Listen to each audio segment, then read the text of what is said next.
Welcome back, differential equations and linear algebra students. In this video section, we're going to address section 7.2, solving constant coefficient linear initial value problems. That is the types of initial value problems we solved way back in 4.3, but we're going to use Laplace transforms to solve them. So let's begin. What we need, actually what the idea is this. The idea is to take a differential equation of the type just mentioned, constant coefficients, linear differential equations, and take the Laplace transform of both sides. What will happen is that the differential equations, all the derivatives in the differential equations will disappear, and the remaining equation will be an algebraic equation, which will not have the derivative in it. And we'll mess around with using algebra, that equation, and then take inverse Laplace transforms to get back to the solution. If that didn't make sense, let's just dig in. We're going to need general formulas for the Laplace transforms of different order derivatives. So let's let y be some function of x. What I'd like is a formula for the Laplace transform of y prime. Okay, not a specific given function of x, like cosine of x or e to the x or whatever. Just the Laplace transform of the derivative of a function. Well, go back to the definition of a Laplace transform. Definition of a Laplace transform says that it's equal to the integral from 0 to infinity of e to the negative st times the function whose Laplace transform we're seeking, and then integrate that with respect to t. So let's evaluate this integral.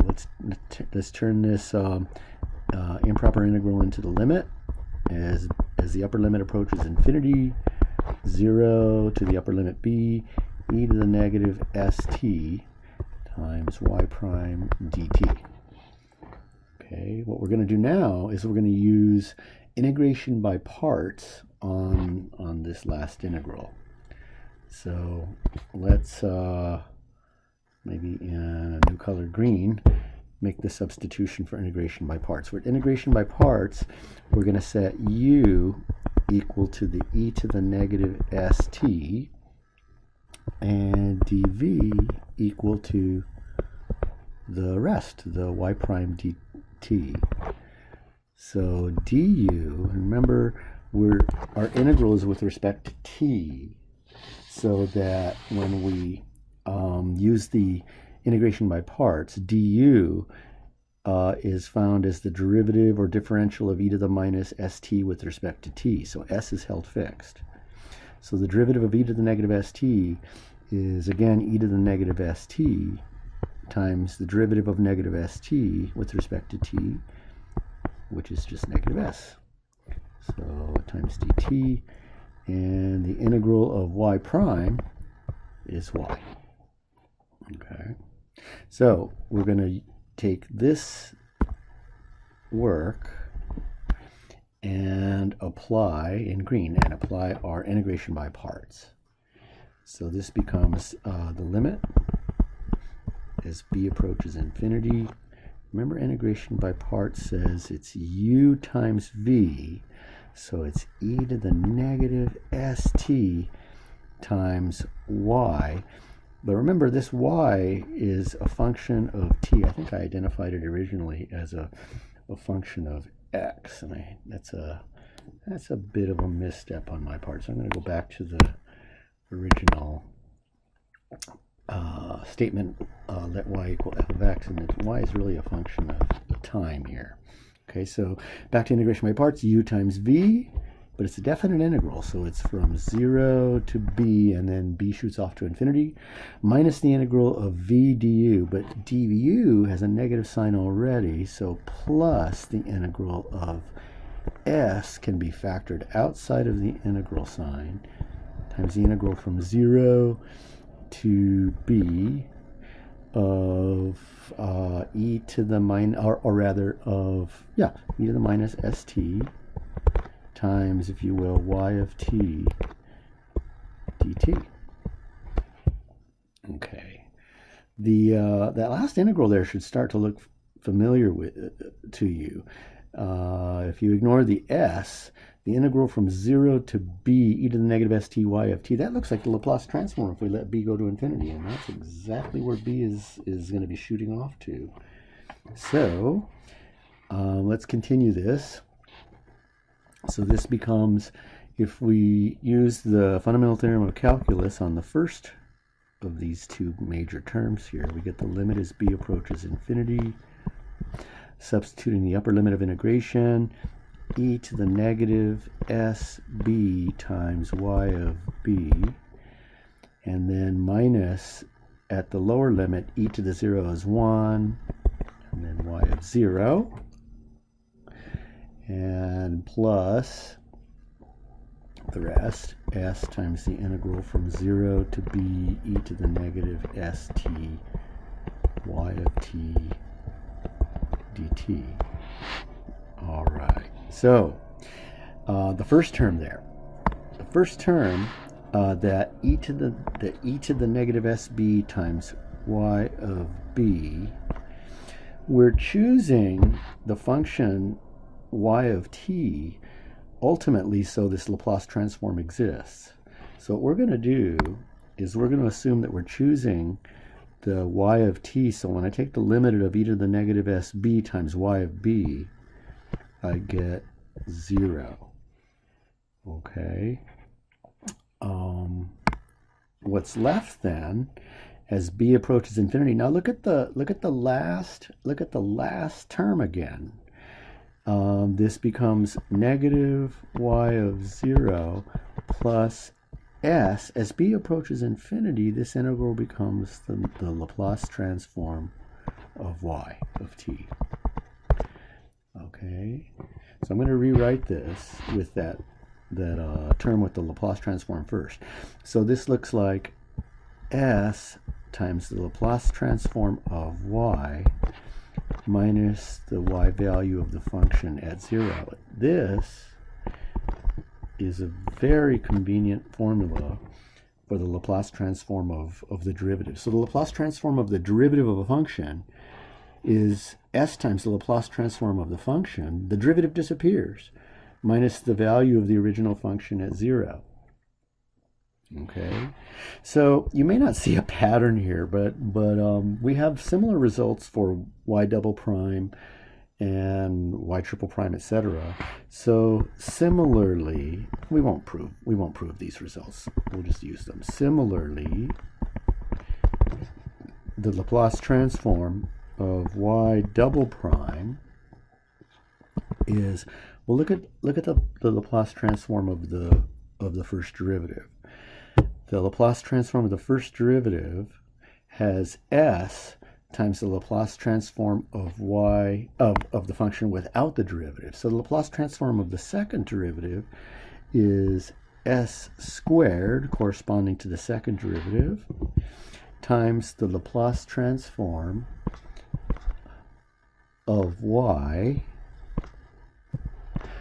minus s times y of 0 minus y prime of 0. Okay, so in fact, I'm realizing as I wrote this that it may not at all be clear why I'm getting this.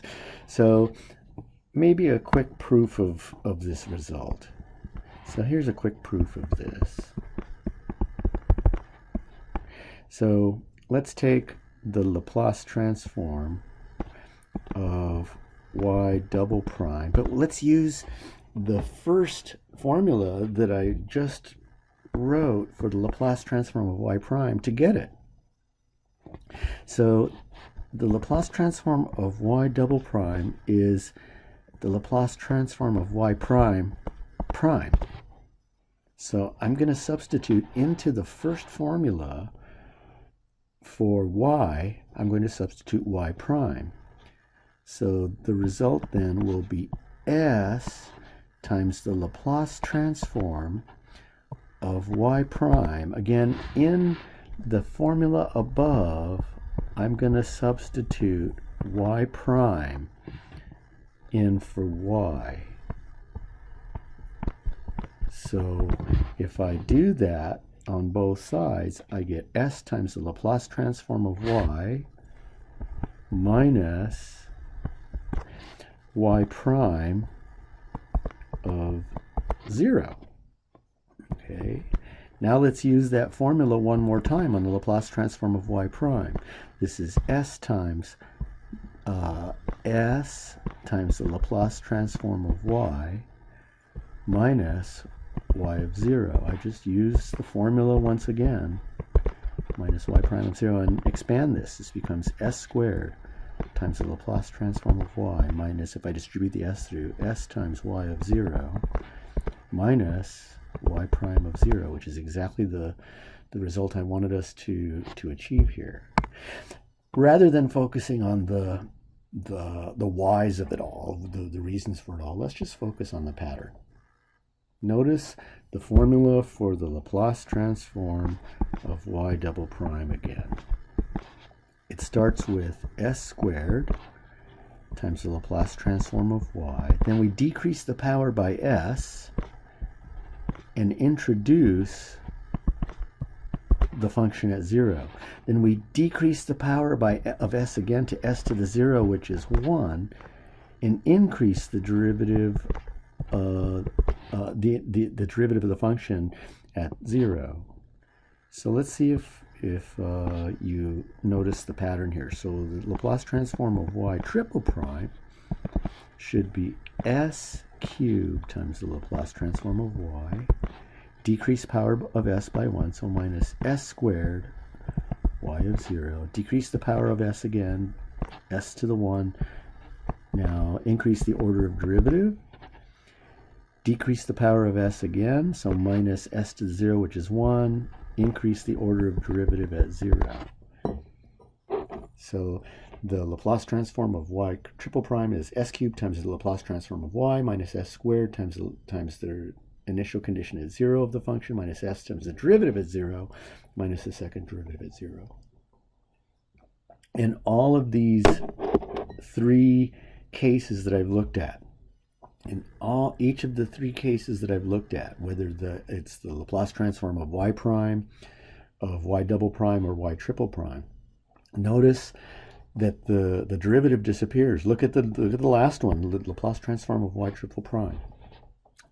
There is no derivative of the function on the right-hand side. And you're thinking, no, you see a first derivative at 0 and a second derivative at 0. Those are initial conditions. I'm talking about the functions themselves in their entirety disappear. There's no derivative of y of t on the right-hand side, just their initial conditions, which are given in initial value problems. All right? So let's go ahead and use these results to solve a couple of initial value problems. So for example,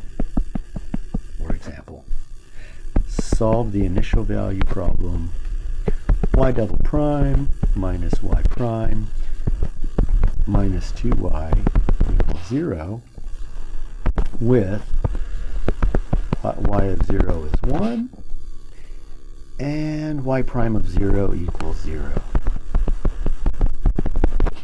Okay, so we start by taking the Laplace transform of both sides of the differential equation. So the Laplace transform of y double prime minus y prime minus 2y equals the Laplace transform of 0 in this case. Okay, then we distribute the Laplace transform through. We get Laplace transform of y double prime minus Laplace transform of y prime minus 2 times the Laplace transform of y. So we're distributing the Laplace transform in and using what we call the linearity properties that we can do this. We can distribute the Laplace transform in and factor constants from the distributed values. Laplace transform of 0 is 0. Okay, now let's use the formulas we just developed. The Laplace transform of y double prime, here's in green just a few inches up. In in green, there's a green arrow aiming at the Laplace transform of y double prime. That's s squared times the Laplace transform of y minus s times y of 0 minus y prime of 0. That's our Laplace transform of y double prime. Minus the Laplace transform of y prime is s times the Laplace transform of y minus y of 0. So this is Laplace transform of y prime minus 2 times the Laplace transform of y equals 0. Okay, but we were given the initial conditions that y of 0 equals 1. So y of 0, this is 1, and y prime of 0 is 0. So let's simplify things a little further. In fact, let's gather the Laplace transforms of y together. We have Laplace transform of y, and it occurs in 3 different terms. So times s squared minus s minus 2, and I missed one y of 0 here. Y of 0 was 1 again, so here's 1. So what we're left with is, also on the left hand side, is then minus s. This looks like a strange looking 5. It was already noted by one of your classmates that my s's look like 5s.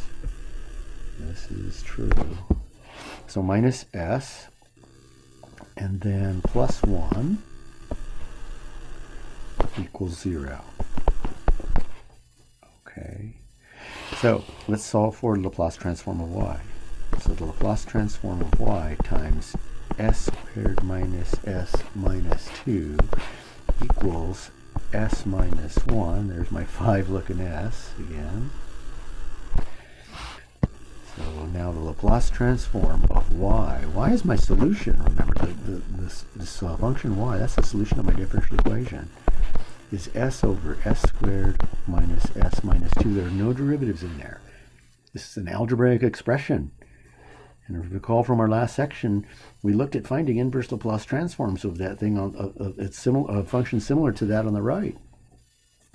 So the solution then should be the inverse Laplace transform of what's on the right, s minus 1 over s squared minus s minus 2. So this takes us right back into 7.1 territory. Now, what I'm going to do is I'm going to skip the partial fractions work here. I'm assuming you're okay with that. If not, shoot me an email with specific problems, and I'll take a look for you. I'm not getting a lot of homework questions in email, so I'm hoping you're doing okay. So don't hold back if you have homework questions, okay? Okay, so if we factor our denominator, s minus 2 times s plus 1, I'm going to skip the work for the partial fractions on this, but I assure you that this becomes 1/3 over s minus 2 plus 2/3 over s minus 1. So then let's take our inverse Laplace transforms. Excuse me. Remember that the Laplace transform of e to the at is 1 over s minus a. So the inverse Laplace transform of 1 over s minus 2, 1/3 factors out, is e to the 2t plus 2/3 times the inverse Laplace transform of e to the s minus 1 is e to the t. And that's our solution. This is an alternative, a very nice alternative to the undetermined coefficients method, or even, I guess the forcing function was 0 here, to the method in section, I think it was 4.2. Yeah. Okay. For our last problem for this section, I want to solve another initial value problem, but I want this one to be a little more meaningful to us. Most of us are science majors in the class, so I'd like to look at a simple physics problem. Don't panic. I'm not going to require anything more than what we've done this semester. In fact, I'd like to take a look at redoing a homework problem from back on section 4.5. The problem is 4.5, number 11. So as our final problem here, I'd like to look at that problem, 4.5, number 11. All right, students, what I've done is used a little magic here.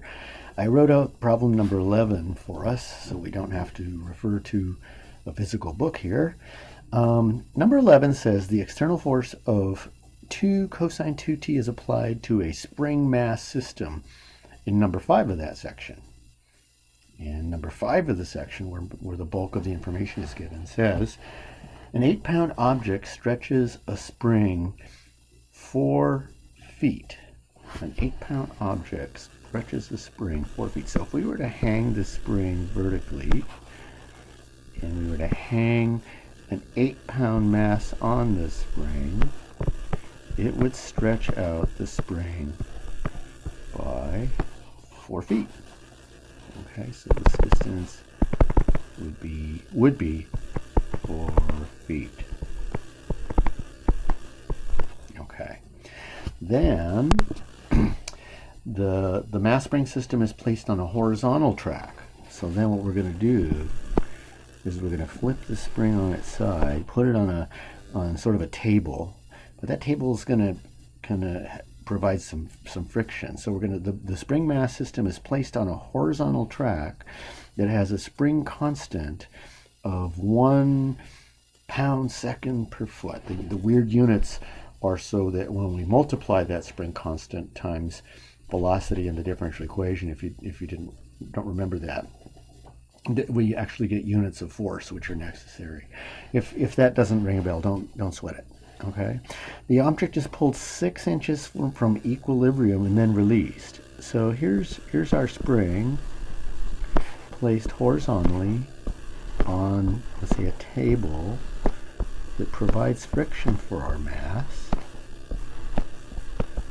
Okay, and then the spring is stretched 6 inches from equilibrium. Equilibrium is where the spring would be before stretching the spring 6 inches. So here's equilibrium, and we're using u as distance, or displacement rather. So the mass of 8 pounds is stretched 6 inches, so this distance is 6 inches, and released. What I did is I highlighted some constants in this problem and some ideas in the problem that are kind of important for us. So I forgot to mention that u equals 0 is where we have equilibrium. Okay, so from section 4.5, in section 4.5, we derived the differential equation for the motion of the spring.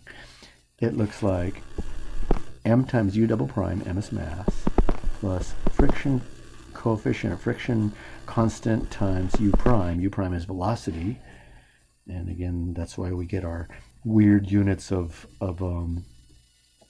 friction. The friction constant is that ultimately f times u prime needs to have units of force, since we are using Newton's second law here, plus k. K is the spring constant that's determined by the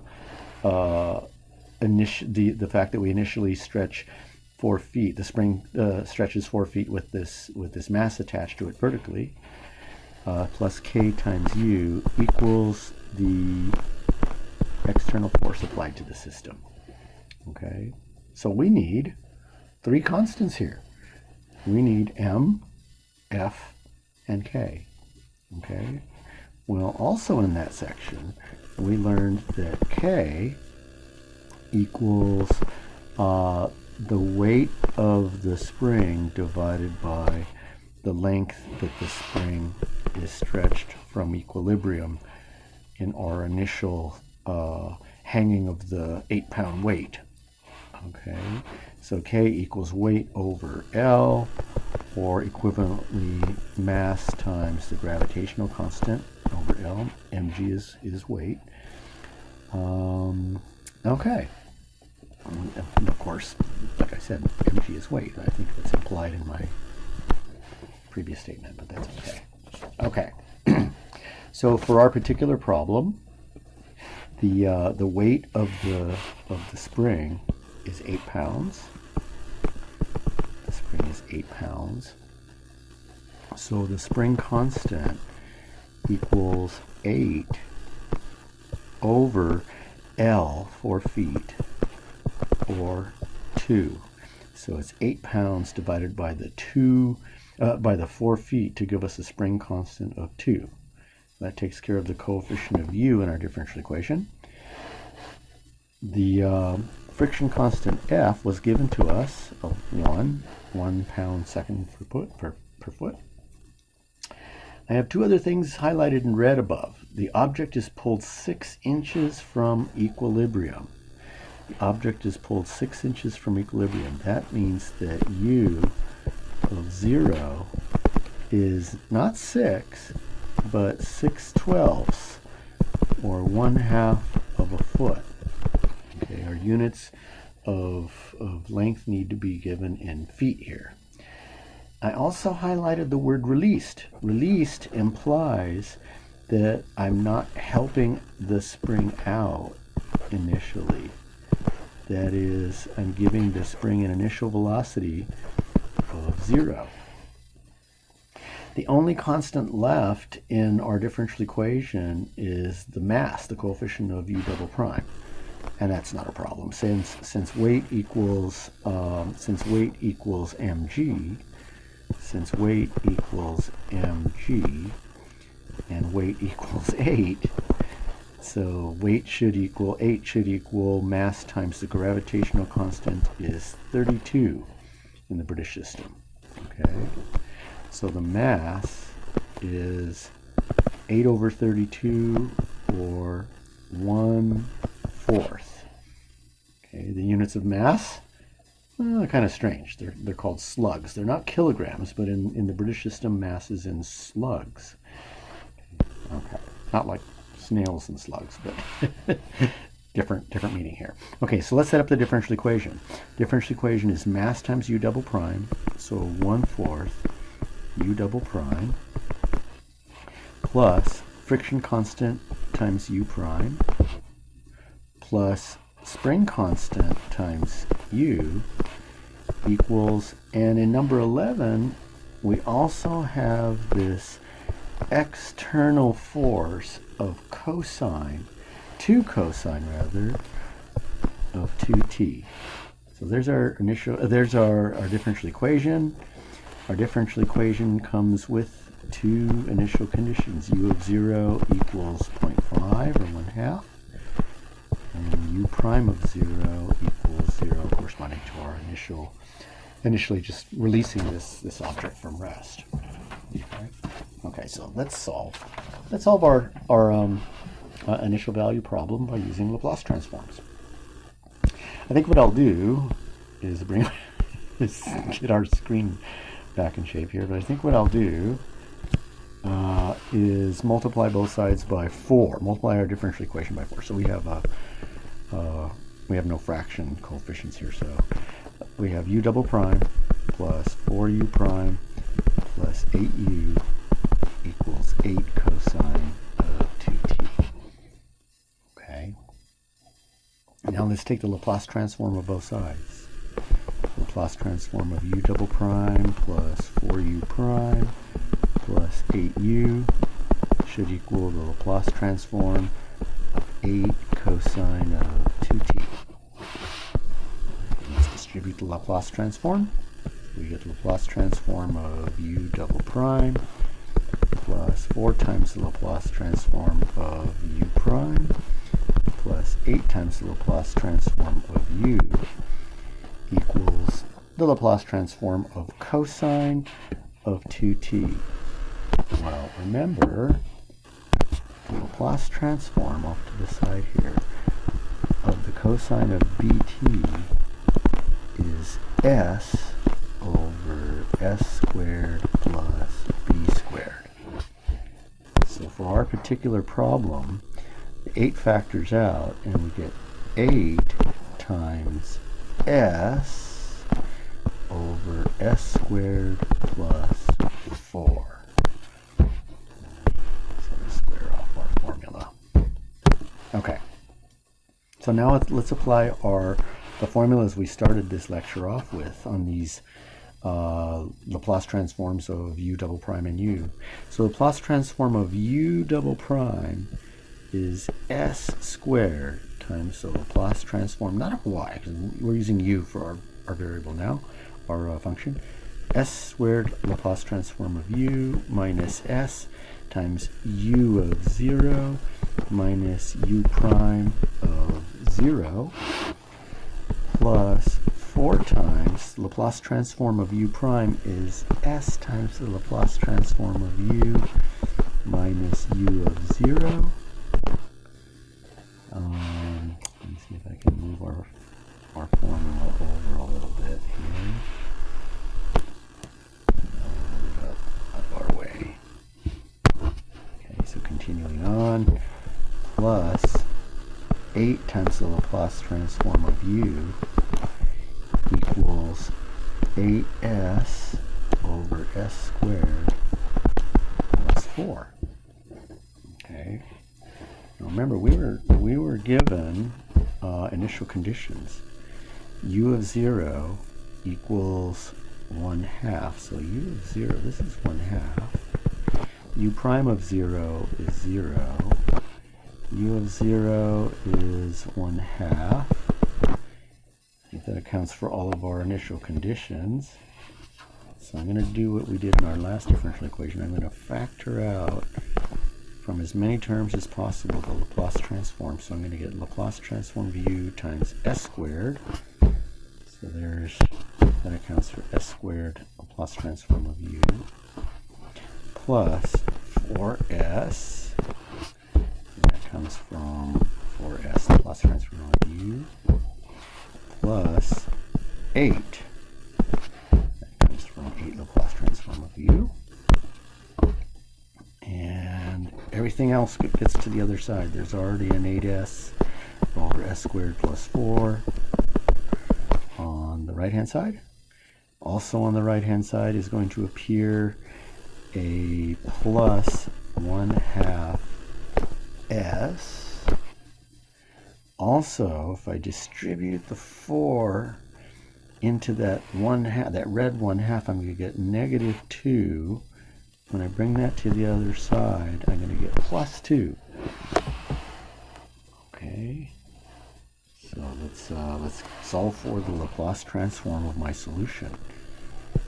So the Laplace transform of my solution becomes 8s over s squared plus 4s plus 8 times s squared plus 4 plus 1/2 s plus 2 over s squared plus 4s plus 8. So pause for a second here. Our original differential equation had quantities from calculus in it. It had the second derivative, u double prime. It had the first derivative, u prime. The Laplace transform has none of those things in it. The Laplace transform completely replaced the calculus problem with an algebraic one. So our job, it's a pretty big task here. Our job is to find the inverse Laplace transform of both sides. Okay, so I'm going to handle this one term at a time. Let's dig into, say, the first of these two terms. Let me highlight the first one in blue. And let's see if I can, let's see if my smart pen will allow me to do something here. Perhaps not. We'll see. I guess not. I think it's more of me learning how to use it. Somebody showed me and I forgot how to do it.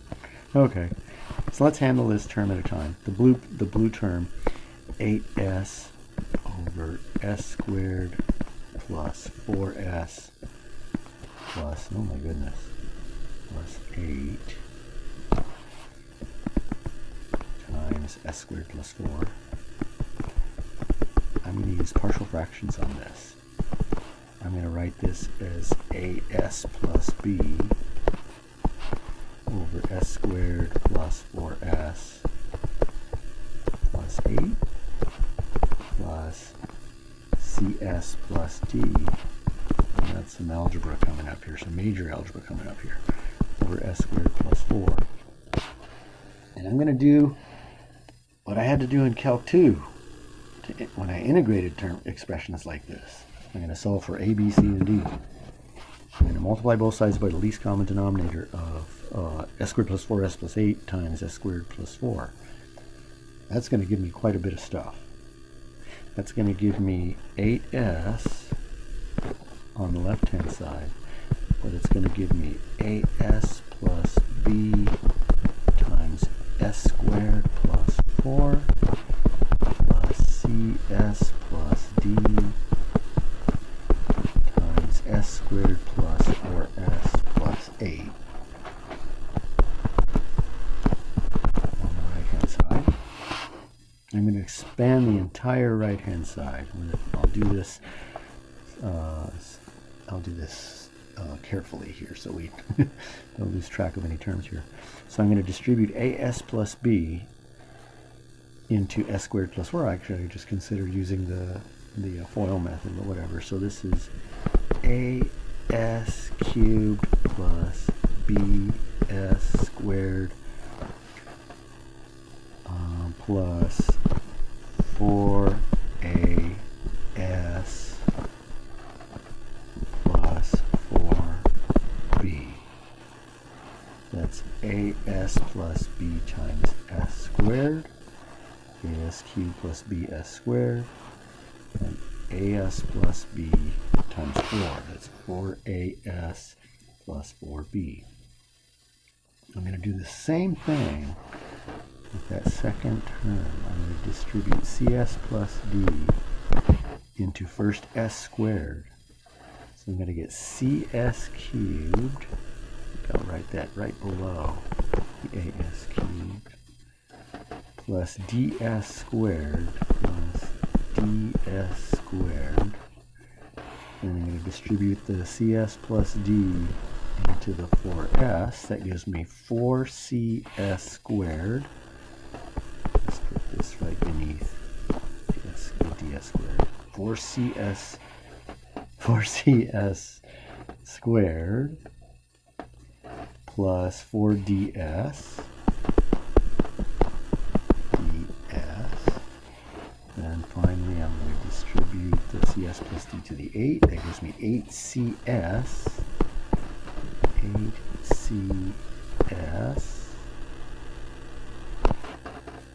plus 8d. Okay. I'm going to gather coefficients of s on the right hand side. Here is what I mean is I'm going to have s cubed times a plus c plus s squared times b plus 4c plus d plus s times 4a plus that last 8c plus 4d. Then I'm going to have plus 4 plus 4b plus 8d.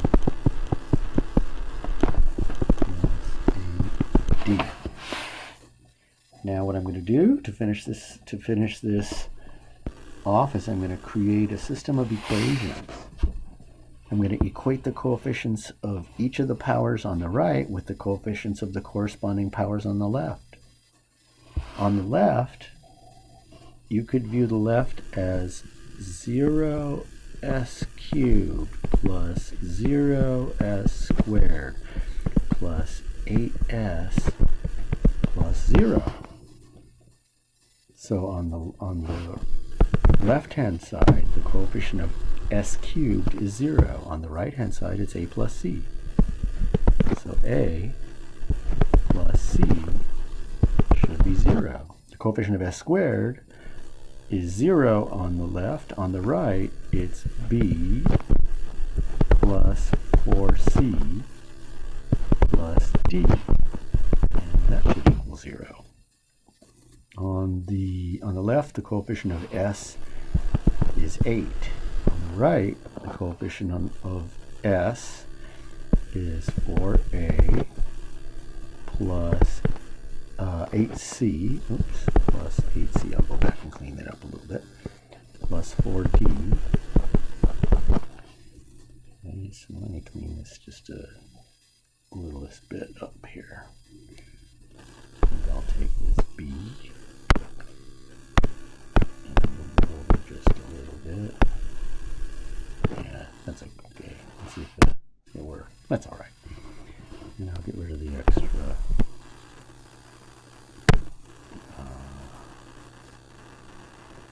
plus there. Okay, so far so good. Finally, the coefficient of 1, or the constant term on the left is 0.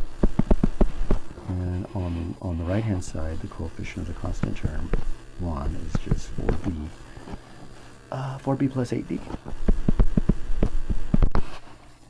Okay, we have a system of 4 equations and 4 unknowns. What I did off screen is I used the Gauss-Jordan elimination method.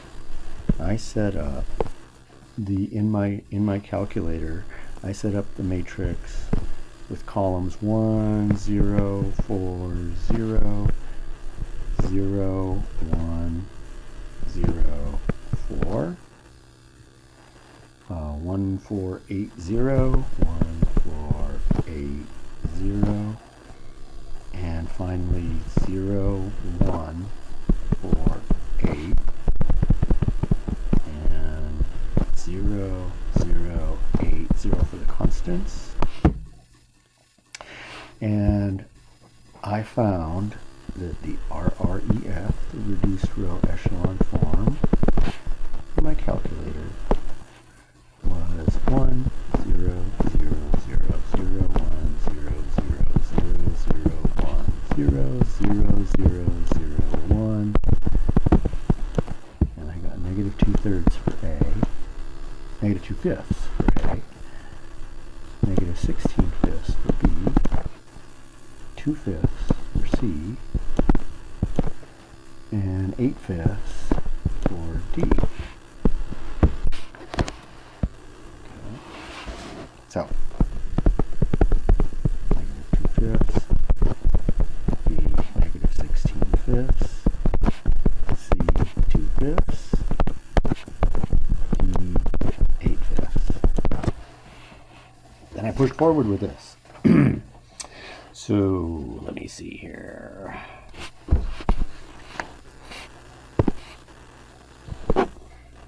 Going back to, way back to our original Laplace transform.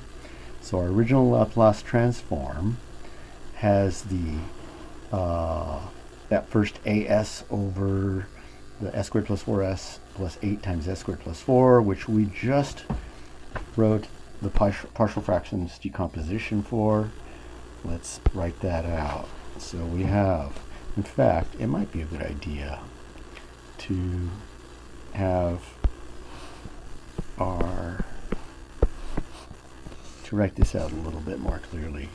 So we have 8s over s squared plus 4s plus 4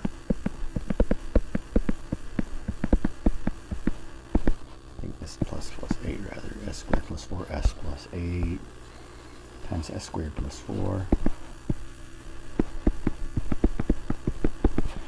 That was equal to as plus b negative 2/5 s minus 16/5, that's as plus b, over s squared plus 4s plus 8, plus cs plus d, cs 2/5 s plus d 8/5, all over s squared plus 4.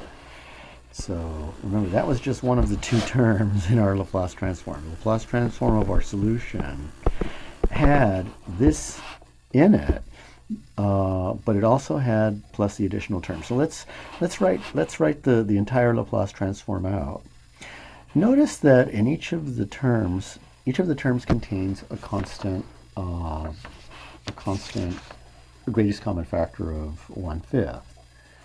In fact, from the first term, I can maybe factor out a negative 1/5, and then write this as 2s plus 16 over s squared plus 4s plus 8, then plus 1/5 times 2s plus 8 over s squared plus 4. But we also have that other last term, 1/2 s plus 2. I'm looking right back here again at our Laplace transform. 1/2 s plus 2 over s squared plus 4s plus 8.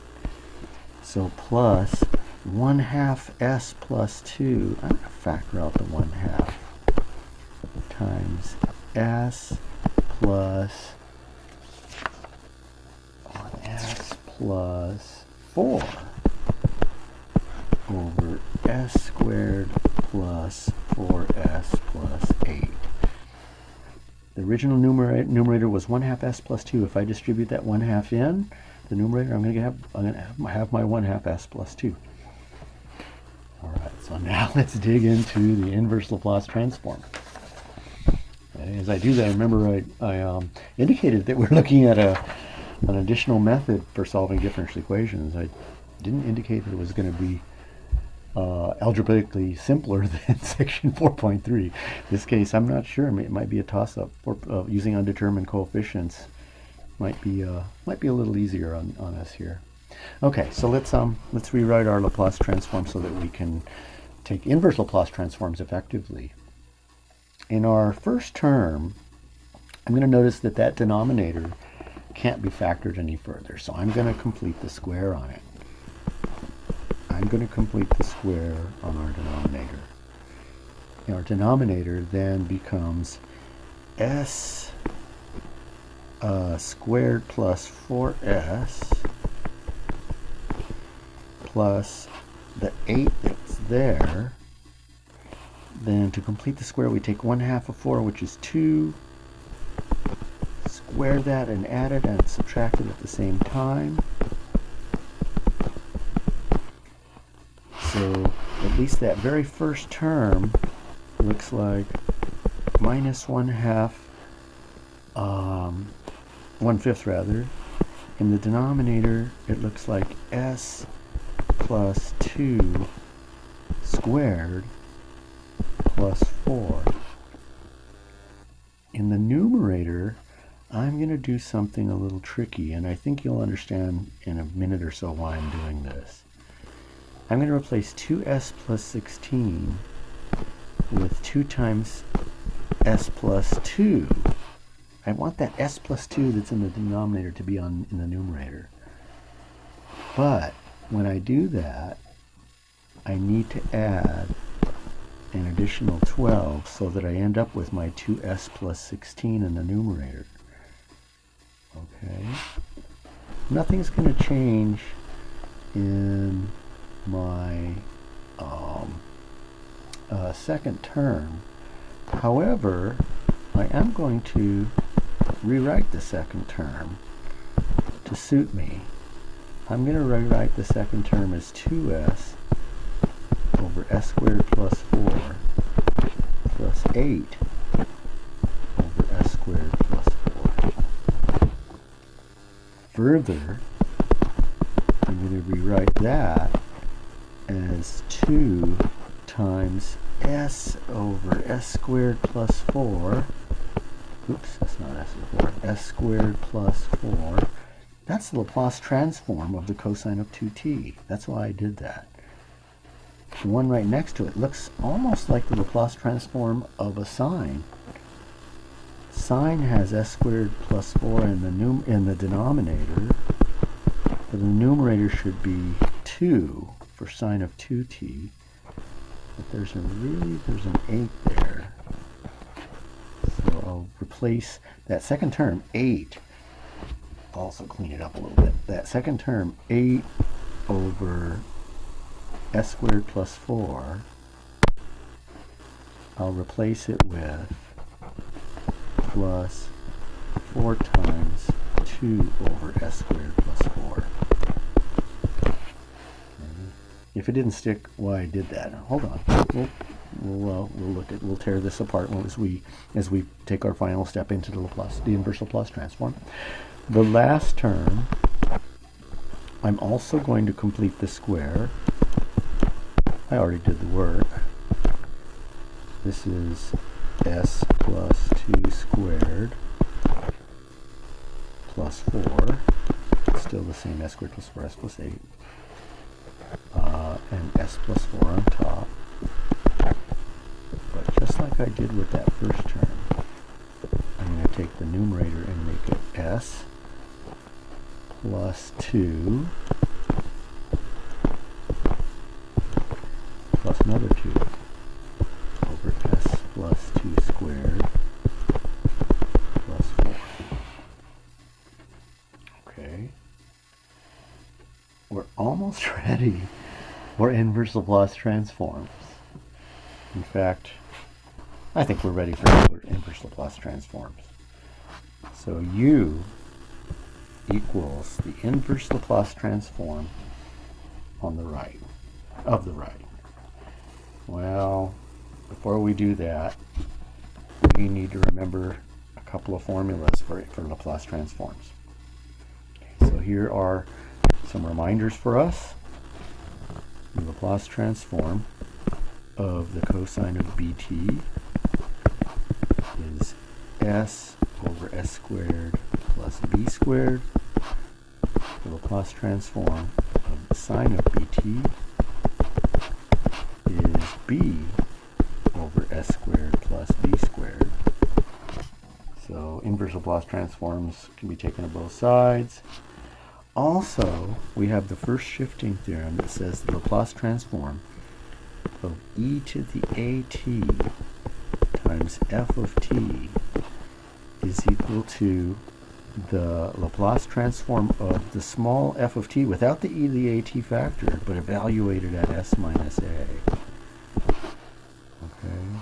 Equivalently, that tells us that the inverse Laplace transform of the Laplace transform capital F evaluated at s minus a is e to the at times f of t.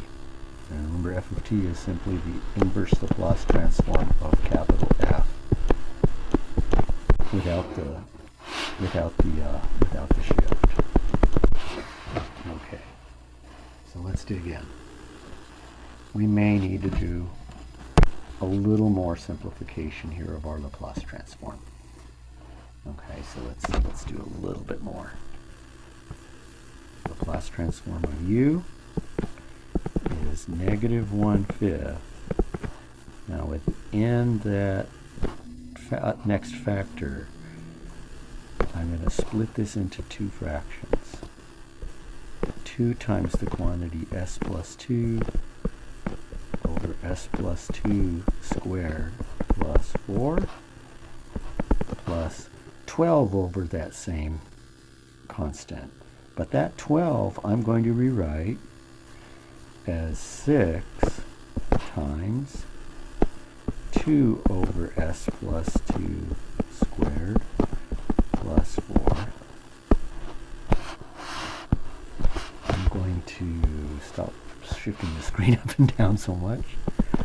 I'm going to leave that simplified 1/5 2s squared plus 4 plus 4 2 over s squared plus 4.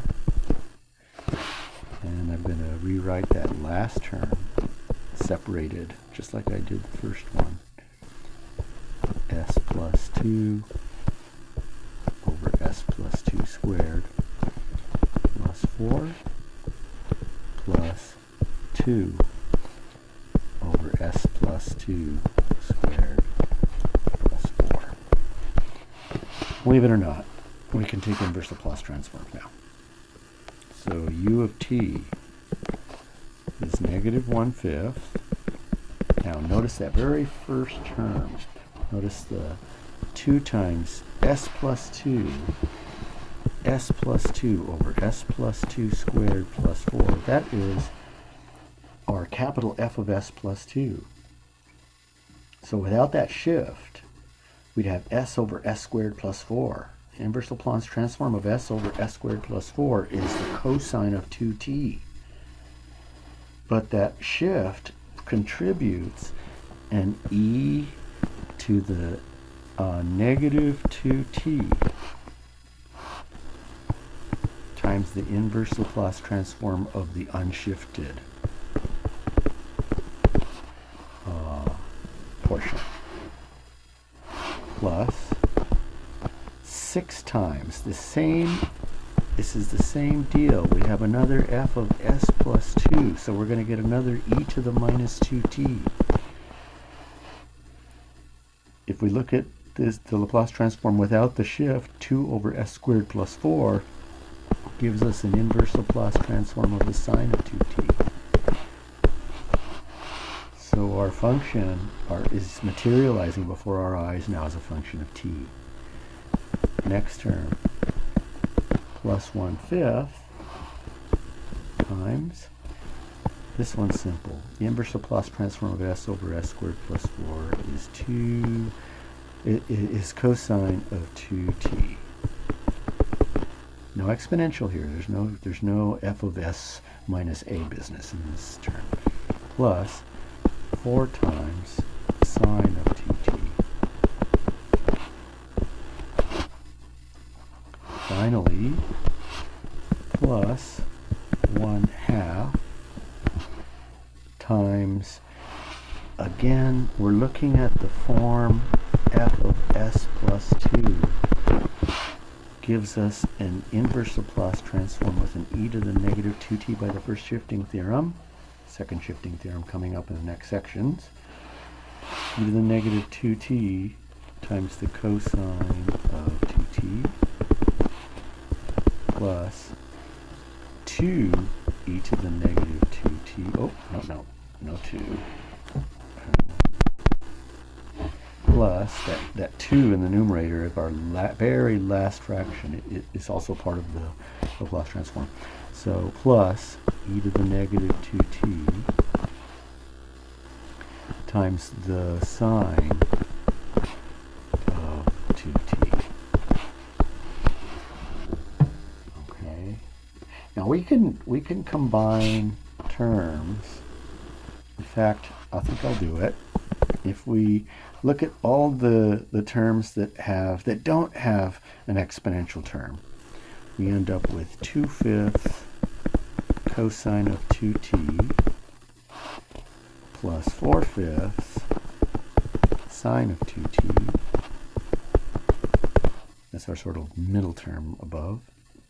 Now let's look at terms with exponential factors. We have e to the negative 2t's with cosines. So we're going to have plus negative 1/5 plus 1/2 e to the negative 2t cosine of 2t. Finally, with the sine terms, we're going to have plus negative 1/5 plus 1. Should difference seems like I feel like I'm missing a. factor here. Well, I think